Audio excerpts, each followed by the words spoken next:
Bonjour, aujourd'hui je vais essayer de répondre à la question que nous nous posons tous, et moi en l'occurrence, peut-on vraiment travailler avec les pinces chinoises ER 25, 32, 40, etc.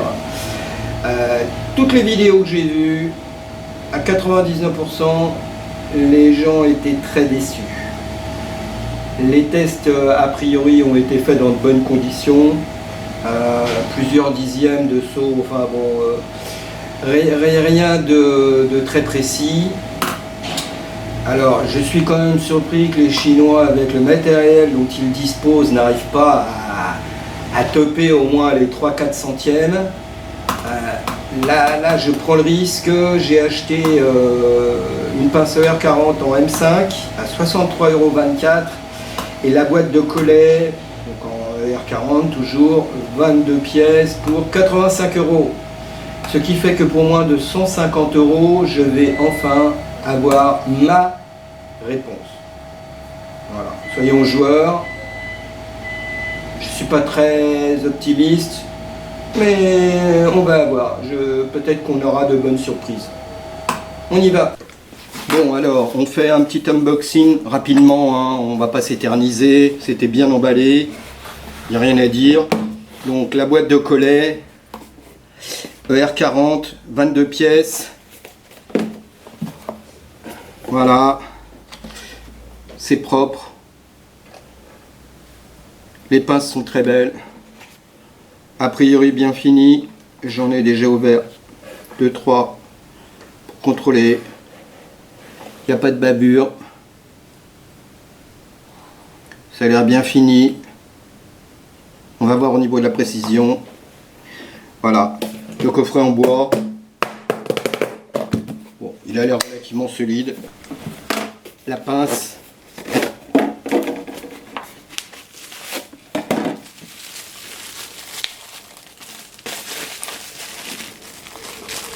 C'est très propre. Ça a l'air bien fini. Il n'y a pas de scratch. C'est bien rectifié. L'écrou qui va avec. Ça monte. C'est souple. Magnifiquement bien. Bon, il n'y a rien à dire. Elle pèse très lourd. C'est une M5. Mais ce test vaut pour les M3, M4. J'ai la chance d'avoir une broche M5.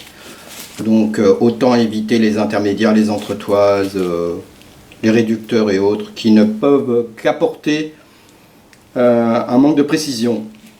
Donc qui peut le plus peut le moins. Voilà. La clé est vendue à part. Voilà. ER40. Bon alors. On va sur le tour.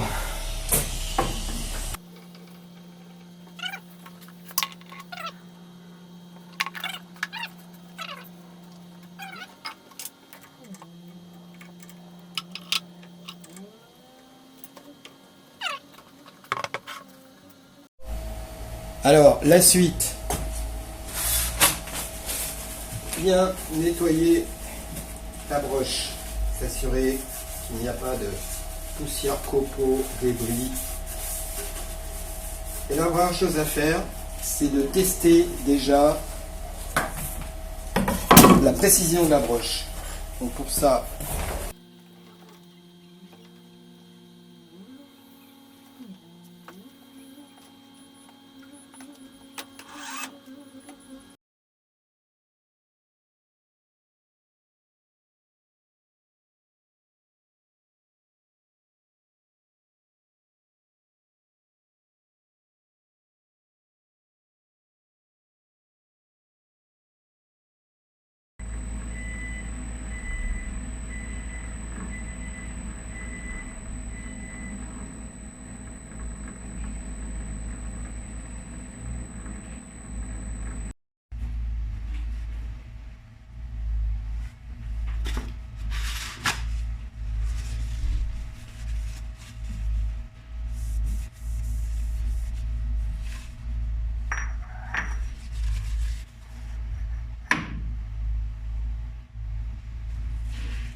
C'est parti. Aïe aïe aïe aïe aïe aïe aïe aïe aïe aïe aïe aïe aïe aïe aïe aïe aïe 3 dixièmes. Première conclusion, pour l'instant, c'est très mauvais. 3 dixièmes. Ça saute de 3 dixièmes. Je suis dubitatif. Alors, ne me demandez même pas de mettre la pince, de tester en vraie grandeur, c'est même pas la peine. Avec 3 dixièmes déjà sur la broche, du moins sur la pince, j'aurai pas mes 2 centièmes. Moi, je veux 2 centièmes. Là, c'est même pas en règle. Donc, j'ai une idée, je pense qu'il y a quelque chose à faire. Il y a un souci. Il y a trop de sauce, c'est pas possible. On va voir ce qu'on peut faire. On va tester, j'ai une idée. On démonte.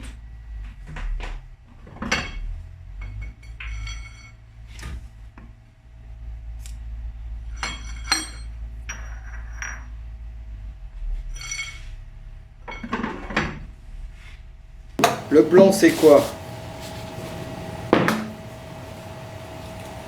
Le plan, c'est de tester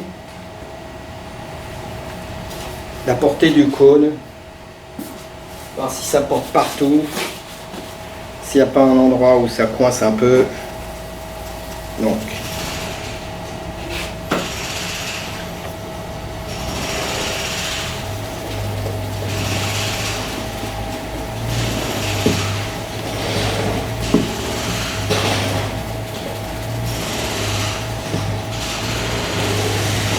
voilà. Et maintenant, on recommence.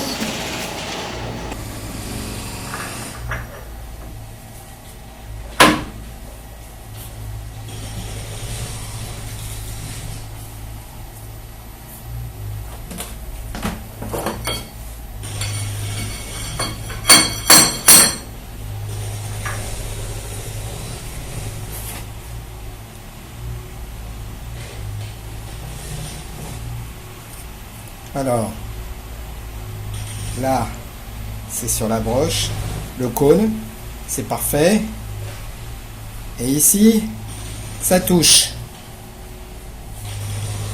Et là particulièrement. Et ça ne devrait pas. Et là, ça touche.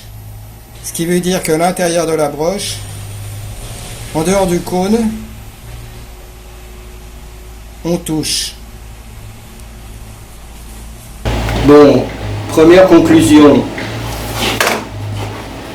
Là où la pince ne devrait porter vraiment que sur la partie conique de la broche, elle vient toucher légèrement plus au fond, là où en fin de compte il n'y a pas d'usinage, où c'est brut de fonderie.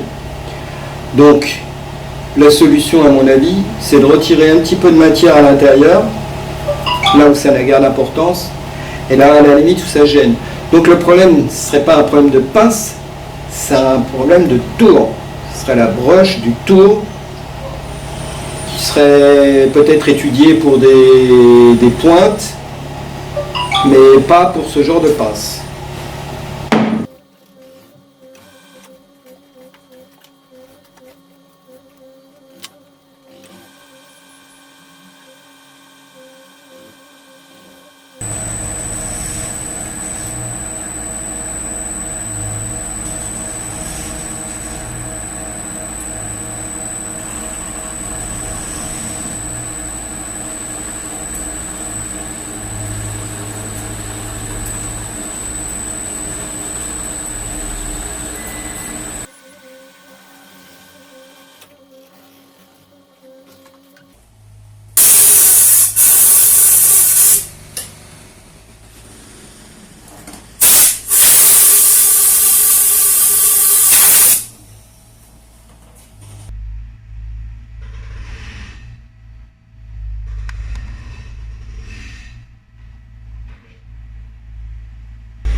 Alors, conclusion de l'affaire,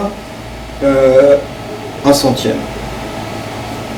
Quasiment la broche. Quasiment la broche. 2/100, 1/100, selon l'orientation, selon la taille, selon la pince. Alors, je ne les essaie pas toutes. Je n'en ai essayé que 2. Je suis quasiment certain que tout fonctionne à peu près identiquement, c'est-à-dire à 2/100, 1/100. Bon, pour moi, voilà. On incrimine souvent les pinces. Quelquefois, ça peut être la machine, ça peut être un mauvais montage. Je pense que la première chose à faire est de contrôler la broche. Si vous avez une broche qui saute de 5 centièmes, 1 dixième, déjà, bon, c'est mort. C'est mort, c'est mort, vous ne pourrez rien faire. Si vous avez une broche qui tourne rond, c'est-à-dire avec les roulements pré-contrat, vous êtes à 1/100, voire moins. Vous pouvez espérer obtenir le 100e, voire 2/100 sur quelques centimètres. Évidemment, si vous mettez quelque chose qui a tendance à battre, une longue tige, vous aurez plus. Mais bon, je pense que là, pour moins de 150 €, pour des petits diamètres, c'est-à-dire jusqu'à 25 mm, j'ai la qualité d'un mandrin à plusieurs milliers d'euros. Donc pour moi, voilà, c'est gagné. Voilà, j'espère que ça vous aura aidé à prendre une décision. Peut-être que j'ai été chanceux, peut-être que vous le serez moins. Pour moi, là, c'est bingo. Voilà, à bientôt.